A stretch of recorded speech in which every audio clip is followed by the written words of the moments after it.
کہ وہ بچوں کی ایسی ٹریننگ کرنے کی اپنا جو وہ اقبال نے کہا نا مجھے شکایت ہے یا رب خداوندان مکتب سے کہ سبق شہیں بچوں کو دے رہے ہیں خاک بازی کا۔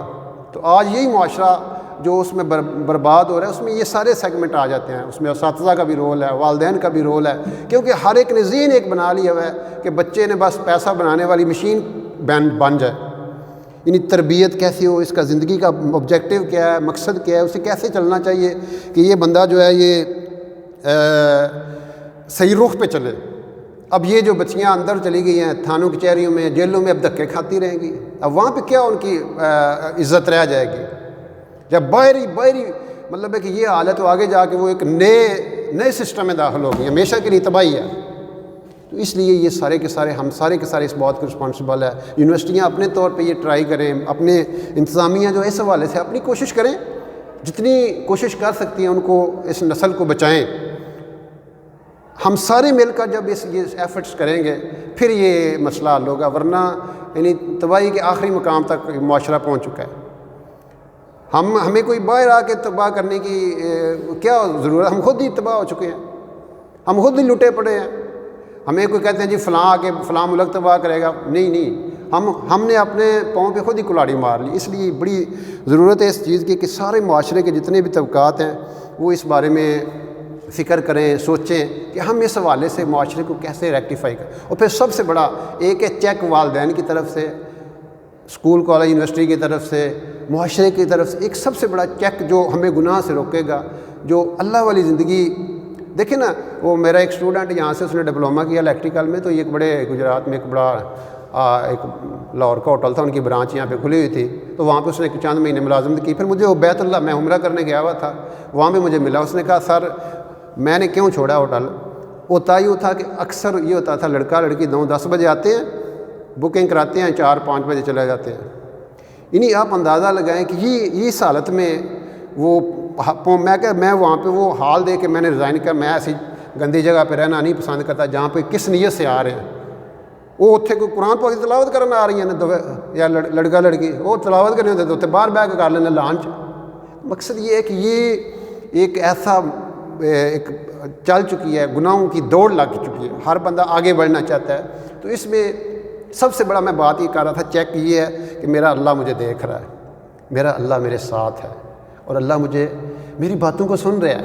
وَهُوَ مَعَكُمْ أَيْنَمَا كُنتُمْ۔ اللہ کہتے ہیں یستخفون من الناس ولا یستخفون من اللہ وهو معهم اذ یبیتون ما لا یرضی من القول، کہ تم لوگوں سے شرم و حیا کرتے ہو، اس اللہ سے شرم و حیا نہیں کرتے کہ وہ تمہاری وہ باتیں سن رہا ہوتا ہے، جب یعنی جو وہ اللہ کو ناپسندیدہ باتیں تم کر رہے ہوتے وہ اللہ سن رہا ہوتا ہے۔ ہم سمجھتے ہیں ہمیں کوئی نہیں دیکھ رہا، وہ بقول کہ یہ دیواریں نہیں ہیں، بندہ کہتا ہے دیواریں بھی کیمرے ہیں جو میں ریکارڈ کر رہے ہیں ہماری ہر چیز۔ یہ اس دن یومئذ تحدث اخبارہا، یہ زمین، یہ ساری چیزیں، حتیٰ کہ جن اعضاء کو بندہ لذت دینے کے لیے گناہ کرتا ہے نا، وہ اعضاء بھی پکار اٹھیں گے کہ یا اللہ یہ میرے ساتھ کرتا رہا ہے۔ تو وہ کہیں گے کہ تم ہی ہمارے خلاف بول پڑے، ہم تو تمہارے لیے سارا کچھ کرتے تھے، آنکھوں کی لذت کے لیے، زبان کی لذت، کانوں کی لذت کے لیے، اپنے وجود کی لذت کے لیے۔ تو وہ کہیں قالوا انطقنا اللہ الذی انطق کل شیء، وہ کہیں گے کہ ہمیں تو اس رب نے بولنے کا حکم دیا جس نے ہر چیز کو زبان دی۔ زبان بھی تو گوشت کا ایک ٹکڑا ہے نا، اللہ نے حکم کیا وہ بول رہی ہے۔ اب کتنے جانور ہیں زبان ان کی ہے، بول سکتے ہیں، گونگے ہیں، گونگے بہرے، زبان ان کی ہوتی ہے، بول نہیں سکتے، کیوں؟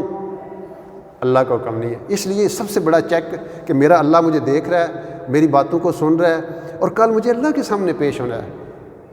وَلِمَنْ خَافَ مَقَامَ رَبِّهِ جَنَّتَانِ، جو اللہ کے سامنے کھڑا ہونے سے ڈر گیا اس کا ٹھکانہ جنت ہے۔ حضرت عمر رضی اللہ عنہ کے دور کا واقعہ ہے، ایک لڑکی یہودی لڑکی تھی، تو ایک مسلمان لڑکا آیا تو اس کے دل میں ایسے خیال پیدا ہوا کہ میں اس کے پاس جاؤں۔ تو جو ہی قریب ہوا، شیطان ظاہر ہے بندے کے ساتھ ہے، وہ ہر وقت بندے کو انسٹیگیٹ کرتا رہتا ہے، اسٹیمولیٹ کرتا ہے گناہ کی طرف۔ اب ہمیں تو قرآن نے بار بار کہا تمہارا دشمن ہے، بچ کے رہو اس سے۔ تو جو ہی اس کے قریب گیا نا، ایک دم اللہ کا خوف غالب ہوا کہ جی میں کیا کرنے لگا ہوں، ادھر ہی گرا، مر گیا۔ اب والد لے گئی، اس کو کفن دفن کیا، سارا واقعہ پتہ چل گیا تو دفنا دیا۔ جب حضرت عمر رضی اللہ تعالیٰ عنہ کو اس واقعے کا پتہ چلا تو وہ اس کی قبر پہ تشریف لے گئے۔ اور وہاں جا کے سورہ رحمان کی یہ آیت پڑھی وَلِمَنْ خَافَ مَقَامَ رَبِّهِ جَنَّتَانِ، کہ جو اللہ کے سامنے کھڑا ہونے سے ڈر گیا اس کے لیے 2 جنتیں ہیں۔ تو غیب سے آواز آئی، ہم نے اس کو 2 جنتیں دے دی ہوئی ہیں کہ یہ نوجوان اللہ کے خوف کی وجہ سے یہ گناہ کی طرف نہیں گیا۔